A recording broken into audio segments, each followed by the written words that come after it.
નળ દમયંતી ઋતુપર્ણ રાજા કરકોટક સુદેવ વિઘ્નેશ્વરાય વરદાય સ્વરૂપ્યાય લંબોદરાય સકલાય જગદ્વિતાય નાગાનાનાય શ્રુતિ અગ્ન વિભૂષિતાય ગૌરી સુતાય ગણનાથ નમસ્તે. વક્રતુંડ મહાકાય સૂર્યકોટિ સમપ્રભ નિર્વિઘ્નમ કુરુ મે દેવ શુભ કાર્યેષુ સર્વદા. ઓમ શ્રી ગણેશાય નમઃ. અત્યારે અહીંયા શ્રી સર્વેશ્વર સ્વયંભૂ ગણપતિ દાદાની પાસે ઘોઘલાથી દીવથી અમારા ઉનામાં પણ પહેલાં રહેતા હતા એ વિરેન્દ્રભાઈ સોલંકી અને એમના ધર્મપત્ની અમારા લક્ષ્મીબેન અને બાબુભાઈના સુપુત્રી એ આવ્યા છે. અને ધર્મિષ્ઠાબેન અહીંયા દાદાની પાસે લગભગ અડધો કલાક બેઠા અને વિરેન્દ્રભાઈએ બેઠા. ધર્મિષ્ઠાબેન, આ દાદાનું ઘર હવે કહેવાય છે અને દાદાના ઘરમાં તમારું હાર્દિક સ્વાગત છે.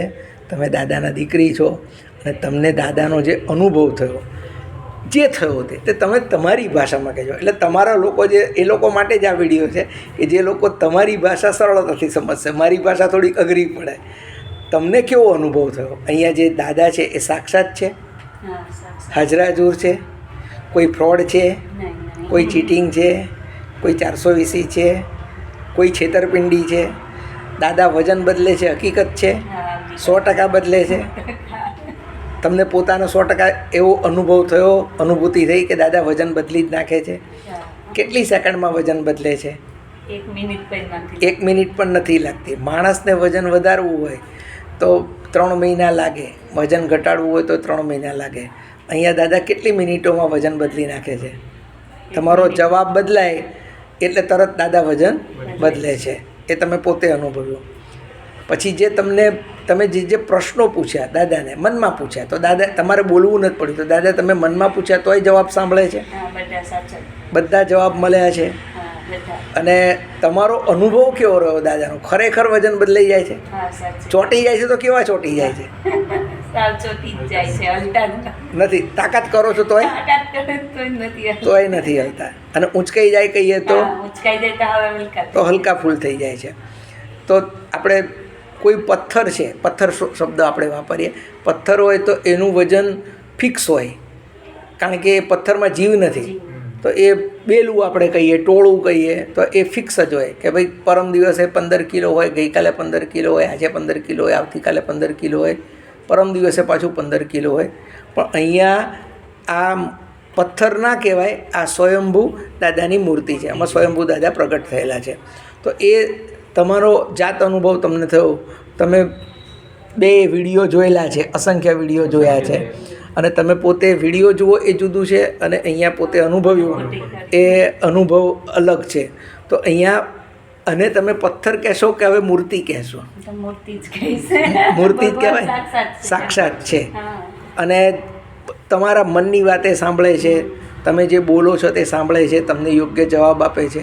આપણે એક પદ્ધતિ વિકસાવી છે કે ભાઈ ક્રોસ વેરિફિકેશન કરીએ છીએ. એકવાર આપણે કહીએ કે ચોંટીએ તો આપણે ફરીથી કહીએ કે ભાઈ 100% કન્ફર્મ જ હોય, તો હવે ઊંચકાઈ જાઓ.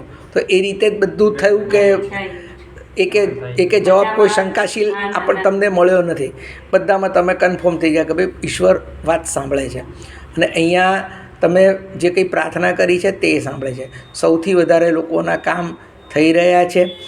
180%ને ડાયરેક્ટ જવાબ મળે છે, 20%ને ઇનડાયરેક્ટ જવાબ મળે છે. ઇનડાયરેક્ટ જવાબ મળે છે એનો અર્થ એ નહીં કે વ્યક્તિઓ પાપી છે, પણ દરેક વ્યક્તિનું દરેક દેવ સાથે ટ્યુનિંગ હોતું નથી.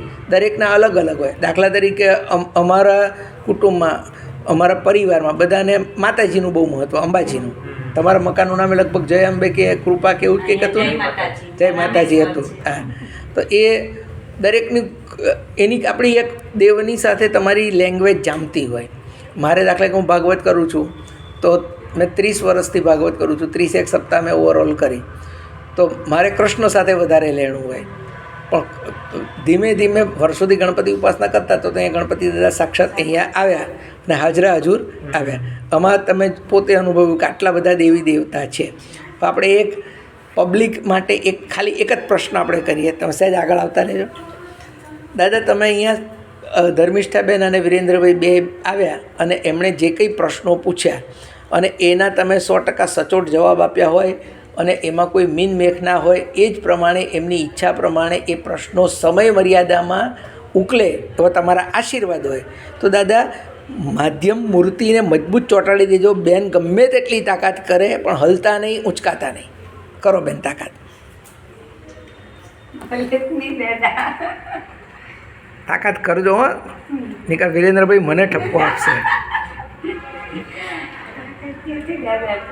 નથી ઉંચકાતા. ઓકે દાદા, તમે 100% ધર્મિષ્ઠાબેન અને વિરેન્દ્રભાઈને જે જવાબ આપ્યા એ કન્ફર્મ જ છે અને એ જ પ્રમાણે એમના જીવનમાં થાય. તમારા બધાના આશીર્વાદ સોલંકી પરિવાર પર ઉતરે તો દાદા અંતિમ જવાબમાં હળવા ફૂલ થઈ જાઓ, ઉંચકાઈ જાઓ, તદ્દન ફોરા થઈ જજો દાદા. થઈ ગયા? બસ આશીર્વાદ લઈ લો. ઈશ્વર તમને આખા સોલંકી પરિવારને સુખી રાખે, તમારી મનની તમામ મનોકામના પરિપૂર્ણ કરે, બાળકોને પણ સુખી રાખે એવી પ્રાર્થના, દાદાના હૃદયપૂર્વકના આશીર્વાદ, મારી શુભેચ્છાઓ. જય શ્રી કૃષ્ણ.